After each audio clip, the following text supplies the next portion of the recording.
สวัสดีครับยินดีต้อนรับเข้าสู่ช่อง Game Eat Go Channel วันนี้เราจะพาทุกคนไปดำดิ่งสู่เรื่องเล่าเขย่าวขวัญตำนานลี้ลับพื้นบ้านที่รับรองว่าฟังแล้วต้องมีขนลุกครับหากเนื้อหาหรือข้อมูลส่วนใดมีข้อผิดพลาดทางผู้จัดทำต้องขออภัยมาณที่นี้ด้วยนะครับก่อนจะไปหลอนกันฝากทุกคนกดไลค์กดแชร์กดติดตามและคอมเมนต์พูดคุยติชมกันได้เลยนะครับถ้าพร้อมแล้วเพื่อไม่ให้เป็นการเสียเวลาเชิญรับฟังกันได้เลยนี่คือการตีความตำนานพระอุ้มหมาฉีอุ้มแมวในมุมมองใหม่ที่ฉีกออกไปจากเรื่องผีหลอกวิญญาณหลอนแบบเดิมๆแต่ยังคงเค้าโครงของความลึกลับบนถนนสายเปลี่ยวในยามค่ำคืนไว้ครบถ้วนครับภาระแห่งอนันตการความจริงหลังตำนานพระอุ้มหมาชี้อุ้มแมวปฐมบทแห่งความกลัวที่เรารู้จักเรื่องเล่าขานบนถนนสายเปลี่ยวที่เราได้ยินมาแต่ยุคเทปคาสเซ็ตมักจบลงด้วยความสยองขวัญรถตู้หรือรถเก๋งขับผ่านถนนมืดมิดพบเห็นพระธุดงค์อุ้มสุนัขและแม่ชีอุ้มแมวเดินอยู่ริมทางหากใครเผลอจอดรับหรือมองกระจกหลังพวกเขาจะกลายร่างเป็นพูดผีปีศาจที่ตามอาฆาตและนำพาความตายมาสู่ผู้พบเห็นนั่นคือสิ่งที่คนเป็นเล่าสืบต่อกันมาด้วยความหวาดกลัวแต่ความจริงแล้วพวกเขาไม่ได้เดินอยู่บนถนนเพื่อหลอกหลอนใครความจริงที่ถูกบิดเบือนเมื่อสัตว์คือนายและมนุษย์คือพาหนะในมิติที่ซ้อนทับกับความจริงสุนัขและแมวคู่นั้นไม่ใช่สัตว์เดรัจฉานธรรมดาแต่พวกมันคือปฐมบาปสองประการที่ตกค้างอยู่บนโลกมนุษย์หมาดำหน้าดุคือตัวแทนของความโกรธทาและการเข่นฆ่าโทสะแมวสามสีตาขุ่นคือตัวแทนของความลุ่มหลงและความริษยาโมหะสัตว์ทั้งสองตัวนี้มีเงื่อนไขเดียวคือห้ามเท้าแตะพื้นโลกโดยเด็ดขาดเพราะหากเท้าของพวกมันสัมผัสพื้นดินเมื่อใดบาปทั้งสองจะหยั่งรากและก่อให้เกิดวิบัติภัยโรคระบาดและสงครามในพื้นที่นั้นทันทีการเสียสละของสองดวงวิญญาณพระธุดงค์และแม่ชีที่คุณเห็นไม่ใช่วิญญาณร้ายแต่คือผู้เสียสละจากอดีตการพวกเขาคือวิญญาณของผู้ทรงศีลที่บำเพ็ญตบะจนแกร่งกล้าและเลือกที่จะสละนิพพานเพื่อลงมารับผลกรรมแทนมวลมนุษย์พระภิกษุใช้จีวรและท่อนแขนที่แห้งกร้านอุ้มหมาดำแห่งความโกรธแค้นไว้แม่ชีใช้ผ้าขาวและอ้อมอกอันบริสุทธิ์รองรับแมวแห่งความริษยาพวกท่านต้องเดินเท้าไปตามเส้นทางรอยต่อเช่นถนนสายเปลี่ยวสะพานข้ามแม่น้ำหรือทางสามแพร่งเพื่อให้พลังงานหยินหยางสมดุลโดยที่แขนทั้งสองข้างห้ามวางสัตว์ร้ายเหล่านั้นลงอย่างเด็ดขาดเป็นการเดินจงกรมที่ไม่มีวันสิ้นสุดตราบใดที่โลกมนุษย์ยังมีบาปหนาเท่านั้นเหตุใดจึงเกิดโศกนาฏกรรมเมื่อมีคนจอดรับตำนานเล่าว่าใครจอดรถรับมักจะต้องพบจุดจบนั่นไม่ใช่เพราะพระหรือแม่ชีต้องการเอาชีวิตแต่เป็นเพราะความเมตตาที่ผิดที่ผิดทางเมื่อรถจอดและผู้หวังดีเชิญพวกท่านขึ้นรถพลังงานแห่งศีลที่รักษาสมดุลจะถูกรับกวนสัตว์ทั้งสองจะสัมผัสได้ถึงกิเลสของคนในรถความอยากรู้อยากเห็นความกลัวหรือแม้แต่ความสับสนพวกมันจะพยายามเปลี่ยนพาหนะจากพระและแม่ชีมาสู่คนขับและผู้โดยสารแทนภาพสยดสยองที่คนในรถเห็นก่อนตายไม่ใช่การกลายร่างของพระหรือแม่ชีแต่เป็นภาพของสัตว์ทั้งสองที่ขยายร่างกลืนกินวิญญาณของผู้เคราะห์ร้ายในขณะที่ดวงตาของพระและแม่ชีต่างหลั่งน้ำตาเป็นสายเลือดด้วยความเวทนาที่ไม่อาจปกป้องชีวิตของมนุษย์ผู้นั้นไว้ได้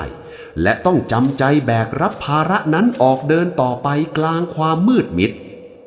บทสรุปคำเตือนบนถนนสายมืดมิด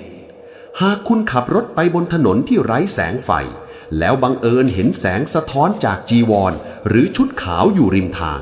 พร้อมกับดวงตาสะท้อนแสงของหมาและแมว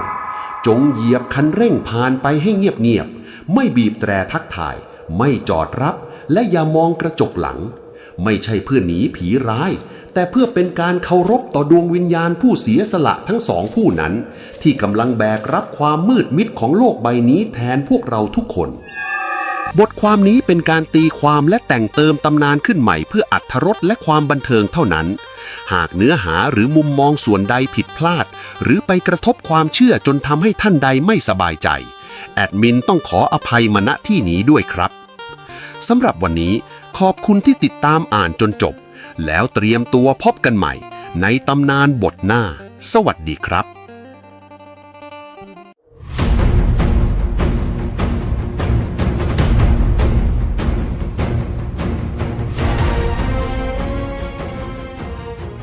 นี่คือเรื่องเล่าตำนานอาถรรพ์ยักษ์กิ่งแก้วแห่งราชาเทวะในฉบับที่นำเอาเขาโครงความเชื่อท้องถิ่นมาผูกร้อยเป็นเรื่องราวสไตล์ลึกลับชวนขนลุกโดยเน้นที่จุดเปลี่ยนผ่านของอาถรรพ์ทั้งก่อนและหลังการสร้างรูปปั้นกลับตำนานอาถรรพ์ยักษ์กิ่งแก้วปฐมบทแห่งเลือดและผู้พิทักษ์แห่งราชาเทวะถนนกิ่งแก้วเส้นทางสายสำคัญที่เชื่อมระหว่างบางพลีและลาดกระบังไม่ได้เป็นเพียงเส้นทางสัญจรที่พลุกพล่านทว่าเกาะกลางถนนแห่งนี้ในตำบลราชาเทวะกลับเป็นที่สถิตของประติมากรรมขนาดมหึมาอย่างยักษ์มยราบกายสีม่วงอ่อนและพระยาสุริยาภพกายสีแดงฉาดเบื้องหลังความวิจิตรการตานี้ซุกซ่อนเรื่องราวของอาถรรพ์ซ้อนอาถรรพ์ที่ชาวบ้านและผู้ใช้เส้นทางต่างเล่าขานกันมาอย่างยาวนานอาถรรพ์ปฐมบทถนนสายกินคนก่อนการสร้างยักษ์ก่อนที่ยักษ์ทั้งสองจะถูกอัญเชิญมาประดิษฐานถนนกิ่งแก้วช่วงนี้เคยถูกขนานนามจากคนพื้นที่ว่าเป็นสามเหลี่ยมผีผ่านหรือจุดบอดทางวิญญาณเงาดำเกาะกลางถนนผู้ใช้รถใช้ถนนในยามวิกาลมักพบเหตุการณ์ประหลาดหลายคนให้การตรงกันว่าเห็นเงาดำหรือคนเดินตัดหน้ากระทันหันบริเวณเกาะกลางถนนทำให้ต้องหักหลบจนรถพลิกคว่ำหรือชนอัดก๊อปปี้วิญญาณสัมภเวสีเล่ากันว่าพื้นที่เดิมของราชาเทวะเป็นที่ลุ่มน้ำและป่าเก่าแก่มีดวงวิญญาณสัมภเวสีและเจ้าที่เจ้าทางที่แรงเมื่อมีการตัดถนนทับเส้นทางสัญจรของโลกวิญญาณจึงเกิดอุบัติเหตุพรากชีวิตผู้คนนับไม่ถ้วนราวกับต้องการตัวตายตัวแทนมาเฝ้าถนนด้วยอุบัติเหตุที่เกิดขึ้นซ้ำซากจนผิดธรรมชาติผู้นำชุมชนและผู้มีวิชาจึงลงความเห็นว่าพื้นที่นี้มีพลังงานลบรุนแรงเกินกว่าที่ศาลพระภูมิเล็กๆจะเอาอยู่จึงต้องอัญเชิญทวารบาลระดับทยายักษ์ในวรรณคดีรามเกียรติ์ผู้มีฤทธิเดชเหนือพูดผีมาประดิษฐานเพื่อสะกดอาถรรพ์และคุ้มครองผู้คนอาถรรพ์บทใหม่แรงครูและทิศต้องห้ามหลังการสร้างยักษ์เมื่อรูปปั้นยักษ์มยราบและพระยาสุริยาภพถูกสร้างขึ้นอุบัติเหตุปริศนาแบบเดิมลดลงอย่างเห็นได้ชัดยักษ์ทั้งสองทำหน้าที่สะกดวิญญาณเร่ร่อนได้อย่างชะงัดแต่ทว่ากลับเกิดอาถรรพ์บทใหม่ที่น่าสะพรึงกลัวไม่แพ้กันเนตรแห่งโทสะในช่วงแรกของการตั้งรูปปั้นมีการเล่าลือว่าดวงตาของยักษ์ถูกปั้นให้เบิกโพลงและจ้องมองลงมายังท้องถนนตรงๆผู้ขับขี่บางคนที่ขับผ่านยามค่ำคืนด้วยความคึกขนองหรือบีบแตรล้อเลียนมักจะเกิดอาการตาพร่าคล้ายเห็นแสงสีแดงวาบเข้าตาจนเสียการควบคุมรถบางรายรอดมาได้และเล่าว่าเห็นยักษ์ก้าวเท้าลงมาขวางถนนทิศทางปะทะชะตาเมืองนักโหราศาสตร์และสินแสหลายท่านได้เข้ามาทักท้วงถึงตำแหน่งและทิศการหันหน้าของยักษ์ว่าตั้งอยู่ในจุดที่ปะทะกับพลังงานลมปราณของถนนหรือห่วงจุ้ยชงแม้ยักษ์จะมีเจตนาดีในการปกป้องแต่พลังอำนาจที่รุนแรงและดุดันเกินไปเมื่อปะทะกับกระแสรถที่วิ่งขวักไขว่ด้วยความเร็วจึงตีกลับเป็นพลังงานที่ทำให้จิตใจคนขับขี่ร้อนรุ่มหงุดหงิดง่าย และนำไปสู่อุบัติเหตุจากการทะเลาะวิวาทและรถชนกันเองแทนสู่การแก้เคล็ดและศรัทธาที่หลงตัวเมื่อตระหนักถึงอาถรรพ์บทใหม่ผู้นำท้องถิ่นและเกจิอาจารย์จึงได้ทำการจัดพิธีบวงสรวงใหญ่เพื่อแก้เคล็ด 1. ปรับตำแหน่งและทิศทางมีการปรับองศาการยืนและทิศทางการหันหน้าของยักษ์ใหม่เพื่อให้เป็นการมองคุ้มครองตามทิศมงคลแทนการจ้องจับผิด 2. พิธีเบิกเนตรสายขาวเปลี่ยนสายยานจากยักษ์นักรบที่ดุดันให้กลายเป็นเทพยักษ์ผู้เมตตาคล้ายท้าวเวสสุวรรณที่คอยประทานพรและอารักขาทรัพย์สินของผู้ที่สัญจรผ่านไปผ่านมาปัจจุบันยักษ์ถนนกิ่งแก้วแห่งราชาเทวะจึงไม่ได้เพียงเป็นประติมากรรมที่สวยงามแปลกตาแต่เป็นทั้งอนุสรณ์สถานแห่งการสะกดอาถรรพ์และสิ่งศักดิ์สิทธิ์คู่เมืองหากใครขับรถผ่านในยามค่ำคืนจะเห็นผู้คนบีบแตรสั้นๆเพื่อแสดงความเคารพไม่ใช่เพื่อท้าทายอีกต่อไปและหลายคนยังนิยมนำพวงมาลัยสีแดงและน้ำแดงมาถวายเพื่อขอพรให้เดินทางปลอดภัยและมีโชคลาภอีกด้วยครับและทั้งหมดนี้ก็คือเรื่องเล่าตำนานอาถรรพ์ยักษ์กิ่งแก้วแห่งราชาเทวะที่เรานำมาฝากกันครับท้ายนี้หากข้อมูลหรือการเล่าเรื่องมีข้อผิดพลาดประการใดทางทีมผู้จัดทำต้องขออภัยมาณทีนี้ด้วยนะครับใครที่มีประสบการณ์ขนลุกเกี่ยวกับเส้นทางนี้มีคำติชมหรืออยากแชร์เรื่องราวเพิ่มเติมสามารถคอมเมนต์พูดคุยกันไว้ที่ด้านล่างได้เลยครับหรือถ้าใครอยากขอคลิปให้เราไปเจาะลึกตำนานอาถรรพ์ที่ไหนอีกก็รีเควสต์กันเข้ามาได้เต็มที่รับรองเลยว่าแอดมินจะตามอ่านทุกคอมเมนต์อย่างแน่นอนครับฝากกดไลค์กดแชร์และกดติดตามเป็นกำลังใจให้พวกเราด้วยนะครับแล้วพบกันใหม่ในตำนานบทต่อไปสวัสดีครับป้อมผีเสื้อสมุทรไม่ได้เป็นเพียงแค่ปราการปืนใหญ่ที่ตั้งตระหง่านรับมือฆ่าศึกในวิกฤตการณ์รศ112เท่านั้นแต่เบื้องหลังกำแพงอิฐเก่าแก่และปืนใหญ่อาร์มสตรองที่หลับไหลมีเรื่องเล่าบทหนึ่งที่ถูกฉีกออกจากบันทึกทางประวัติศาสตร์เป็นอาถรรพ์ที่ไม่ใช่เรื่องของวิญญาณทหารหารแต่เป็นความลับของสิ่งที่หลบซ่อนอยู่ใต้โคลนตมของแม่น้ำเจ้าพระยานี่คือเรื่องเล่าลี้ลับแห่งป้อมผีเสื้อสมุทรอาถรรพ์ปืนใหญ่กลืนวิญญาณและฝูงผีเสื้อสีช้ำเลือด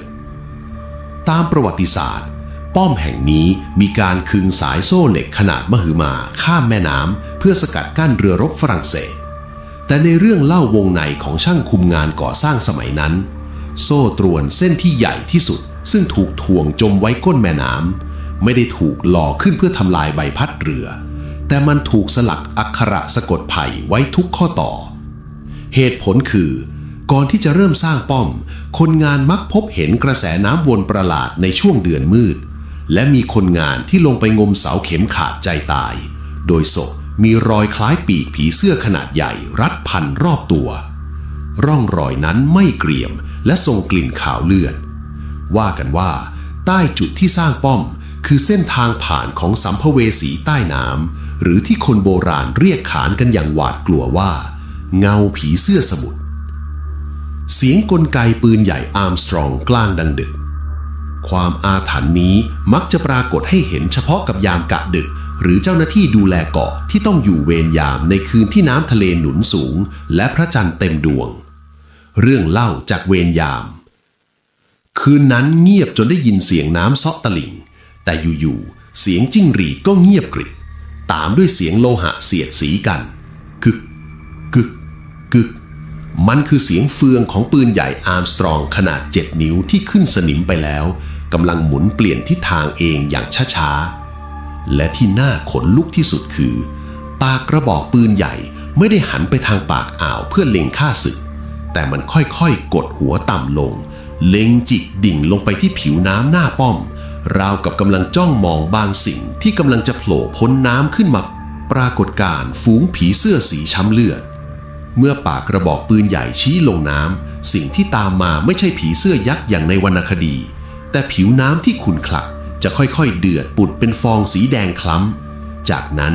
ฝูงผีเสื้อขนาดเท่าฝ่ามือที่มีปีกสีแดงคล้ำเหมือนเลือดแห้งกรั่งนับแสนตัว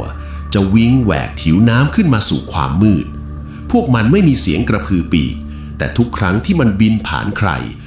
คนนั้นจะได้ยินเสียงผู้หญิงร้องไห้สลับกับเสียงบทสวดส่งวิญญาณดังสะท้อนอยู่ในหัว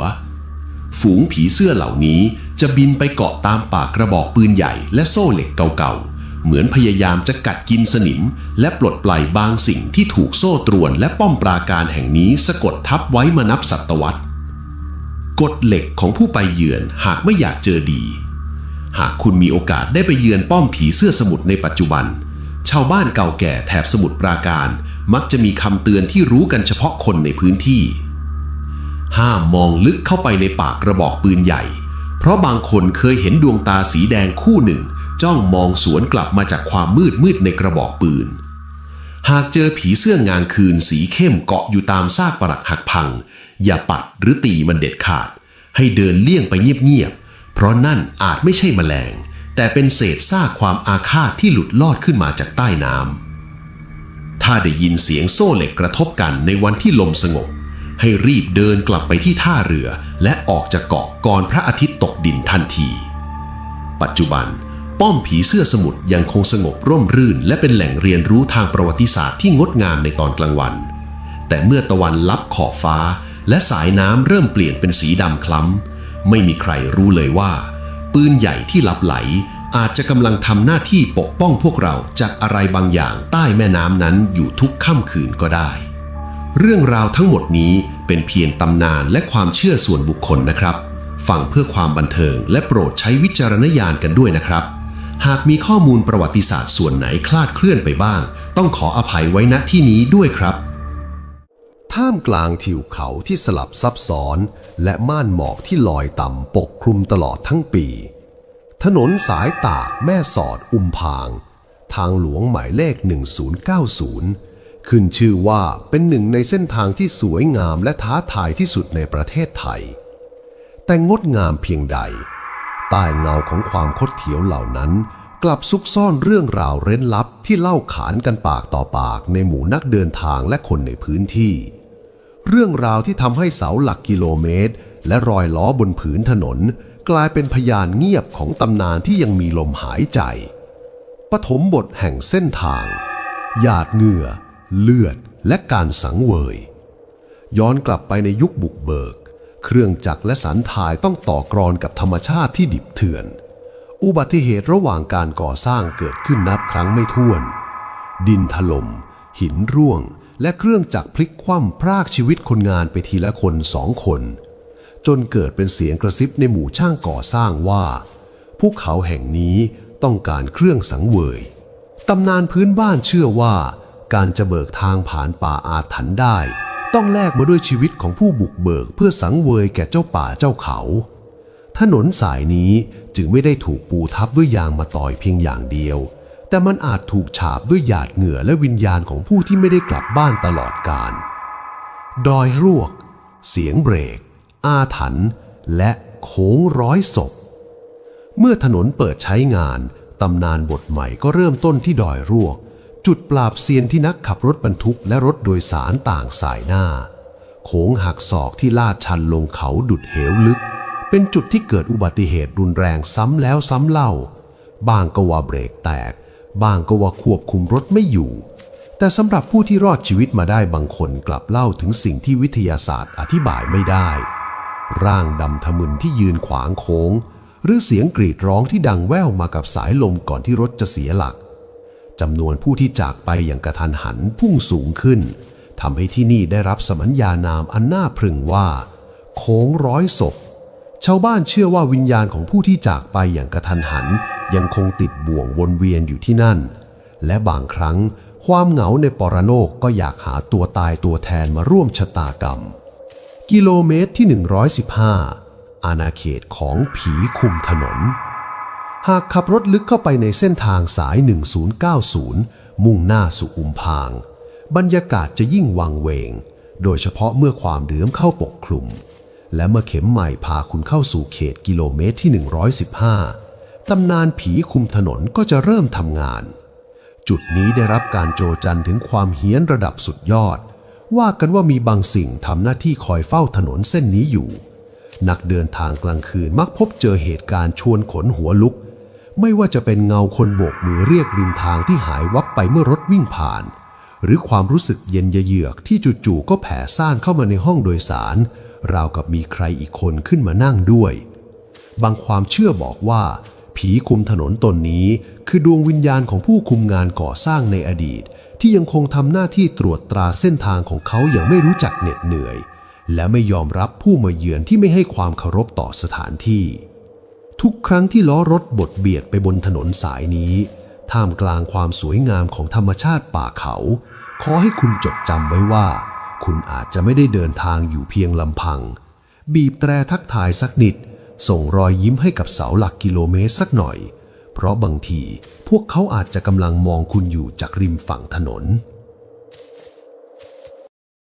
บทความนี้ถูกสร้างขึ้นเพื่อความบันเทิงเท่านั้นหากมีข้อมูลใดผิดพลาดแอดมินต้องขออภัยมาณที่นี้ด้วย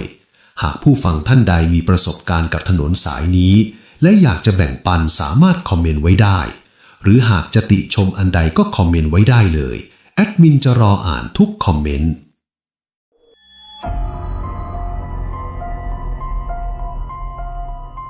แม้พิพิธภัณฑ์ช้างเอราวัณ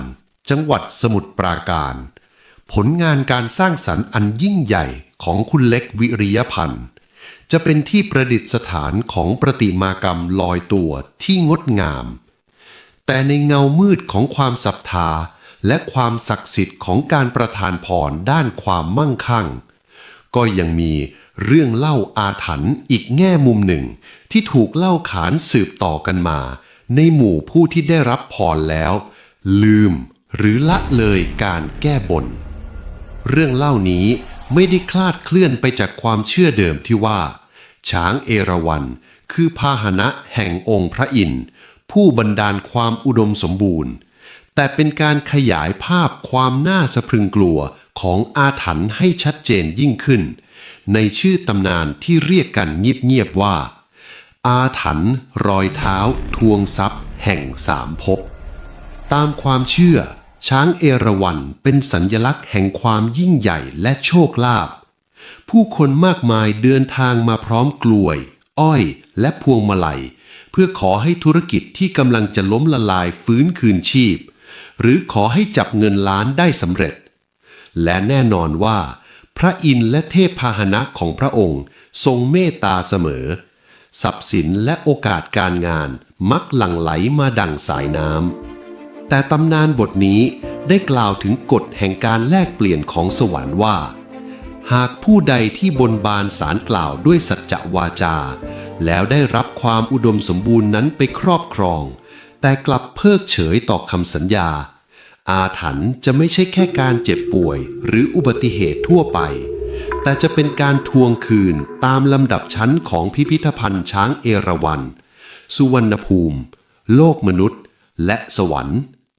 สัญญาณเตือนขั้นที่หนึ่งอาถรรพ์บาดาลชั้นสุวรรณภูมิเมื่อถึงกำหนดเวลาแก้บนแล้วผู้ขอพรยังนิ่งเฉยสัญญาณเตือนแรกจะเริ่มจากฐานรากของชีวิตทรัพย์สินเงินทองที่ได้มาจะเริ่มรู้สึกหนักอย่างประหลาดบางรายเล่าว่าเงินสดที่ถืออยู่ในมือหรือแม้แต่ตัวเลขในบัญชีให้ความรู้สึกหน่วงและกดทับจนอึดอัดกิจการที่เคยลื่นไหลจะเริ่มมีอุปสรรคที่มองไม่เห็นคล้ายมีรากไม้ขนาดใหญ่มาพันธนาการขาเอาไว้บางคืนจะได้ยินเสียงน้ำกระเพื่อมและเสียงโซ่ตรวนลากไปมาในบ้านของตนเองซึ่งเชื่อว่าเป็นเสียงเตือนจากเหล่านาคราชผู้พิทักษ์บาดาลใต้ฐานช้างสัญญาณเตือนขั้นที่สองเงาทาบทับชั้นโลกมนุษย์หากยังคงหลงลืมสัจจะอาถรรพ์จะคืบคลานเข้าสู่โลกมนุษย์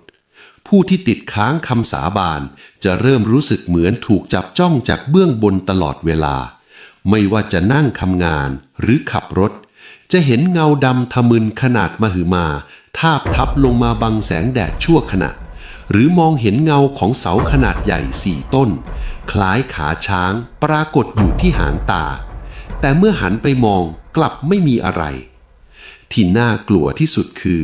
บางครั้งจะได้ยินเสียงกระดิ่งทองแดงขนาดใหญ่ดังแว่วมาจากบนฟ้าเป็นเสียงกระดิ่งที่ดังกังวานแต่กลับทำให้จิตใจหวาดผวาเพราะมันคือเครื่องประดับคอของช้างสวรรค์ที่กำลังขยับเข้าใกล้การทวงคืนขั้นสุดเสียงกู่ร้องของเอราวัณชั้นจักรวาลหรือสวรรค์นี่คือจุดสุดของอาถรรพ์สำหรับผู้ที่ตระบัดสัตว์อย่างสมบูรณ์ตำนานเล่าว่าในคืนเดือนดับผู้ที่ผิดคำสาบานจะฝันเห็นช้างสามเสียนขนาดมหึมาที่ผิวหนังเป็นทองแดงและเหล็กสาเหยียบย่ำลงมาจากก้อนเมฆขาอันหนักอึ้งของช้างสวรรค์จะเหยียบลงบนบ้านเรือนหรือบริษัทของผู้นั้นพร้อมกับเสียงกู่ร้องคำรามที่ดังกึกก้องไปถึงกระดูกดำเมื่อสะดุ้งตื่นขึ้นมาความมั่งคั่งและโชคลาภที่เคยได้รับมาทั้งหมดจะมาลายหายไปราวกับภาพลวงตากิจการจะพังทลายเงินทองจะรั่วไหลออกไปจนหมดสิ้นและกลับไปสู่จุดที่ย่ำแย่กว่าก่อนที่จะมาขอพรเสียอีกเพราะทรัพย์สินเหล่านั้นได้ถูกเหยียบให้จมลงดินเพื่อส่งคืนกลับสู่สวรรค์ไปแล้วเรื่องเล่านี้จัดทำขึ้นเพื่อความบันเทิงและเพิ่มอรรถรสในการอ่านเท่านั้นหากมีข้อมูลส่วนใดคลาดเคลื่อนหรือผิดพลาดไปต้องขออภัยมาณที่นี้ด้วยนะครับเนื่องจากเนื้อหาบางส่วนเกี่ยวกับตำนานและความเชื่อส่วนบุคคลโปรดใช้วิจารณญาณในการรับฟังคำเตือนเรื่องเล่าต่อไปนี้สร้างขึ้นเพื่อความบันเทิงโดยอ้างอิงจากตำนานและเรื่องเล่าขานพื้นบ้านผู้ฟังโปรดใช้วิจารณญาณในการรับฟัง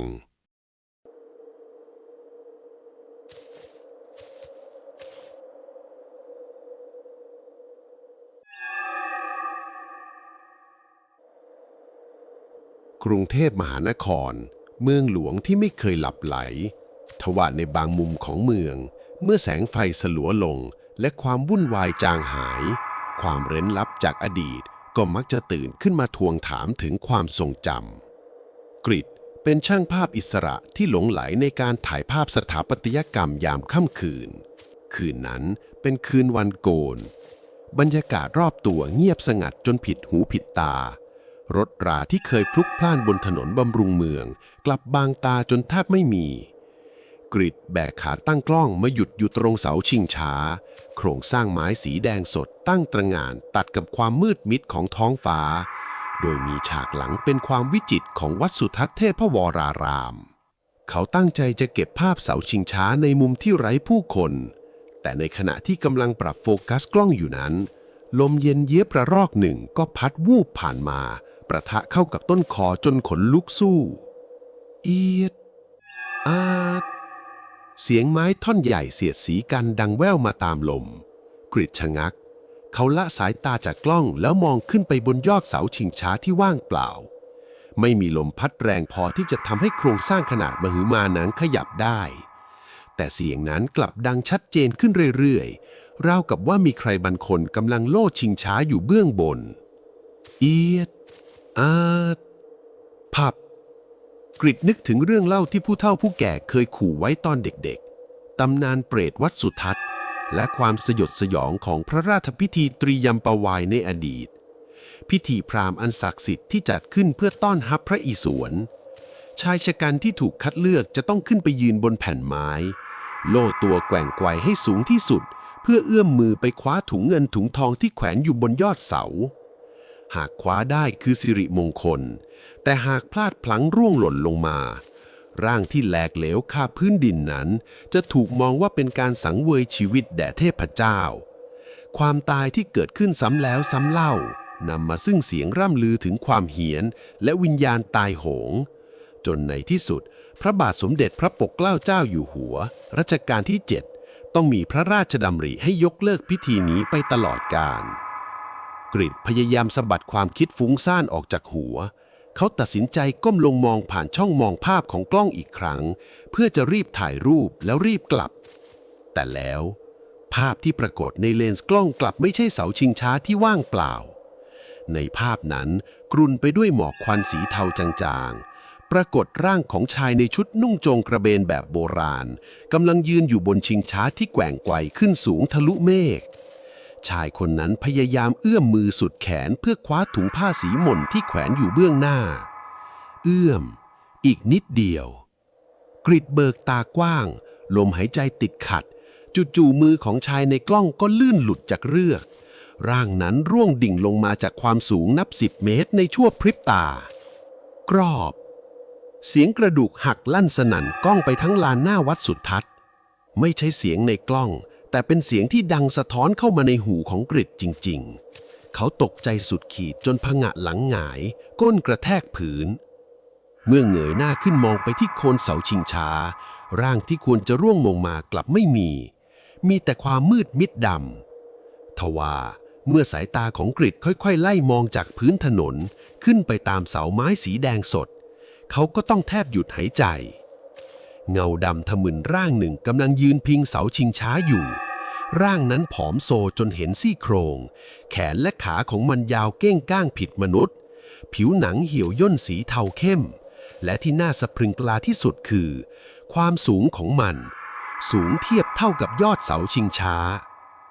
ดวงตาสีแดงก่ำเบิกโผงก้มลงมาจ้องกริดที่สั่นตัวอยู่บนพื้นปากที่เล็กเท่ารูเข็มของมันขยับไปมาก่อนจะเปล่งเสียงร้องที่โหยหวนและบาดลึกเข้าไปในโสตประสาทหิวทรมานมันคือเสียงแห่งความเจ็บปวดของดวงวิญญาณตายโหงที่ถูกกักขังเสียงของผู้ที่ตกลงมาสังเวยชีวิตในอดีตการที่ยังคงวนเวียนไม่ไปผุดไปเกิดเปรตวัดสุทัศน์ที่ผสานรวมกับความอาถรรพ์ของเสาชิงช้าไม่ใช่แค่ตำนานหลอกเด็กอีกต่อไปแต่มันกำลังยืนอยู่ตรงหน้าเขากริดไม่รอให้ร่างสูงตระหง่านนั้นขยับตัวเขาทิ้งกล้องและขาตั้งราคาแพงไว้เบื้องหลังลุกขึ้นสับเท้าวิ่งหนีสุดชีวิตไปตามถนนบำรุงเมืองโดยไม่กล้าแม้แต่จะหันหลังกลับไปมองเสียงโหยหวนนั้นยังคงดังก้องไล่หลังมาติดก่อนจะค่อยๆเลือนหายไปพร้อมกับแสงแรกของรุ่งอรุณปัจจุบันเสาชิงช้าสีแดงสดได้รับการบูรณะอย่างงดงามตั้งตระหง่านเป็นสัญลักษณ์ทางวัฒนธรรมพราหมณ์ฮินดูใจกลางพระนครผู้คนมากมายเดินทางมาถ่ายรูปและชื่นชมความงามในยามกลางวันแต่สำหรับกริดเขาไม่เคยเฉียดกลายเข้าไปใกล้วานเสาชิงช้าในยามวิกาลเพราะเขารู้ดีว่าเมื่อความมืดมิดมาถึงและเสียงนกกาเงียบสงบลงบางสิ่งที่มีความสูงเทียมฟ้ายังคงยืนรอคอยอยู่ที่นั่นเพื่อบอกเล่าเรื่องราวความตายที่ถูกลืมถ้าคุณชอบเรื่องเล่าสยองขวัญและตำนานลี้ลับแบบนี้ฝากกดไลค์กดแชร์และกดติดตามเพื่อเป็นกำลังใจและรับฟังเรื่องราวหลอนๆในตอนต่อไปด้วยนะครับ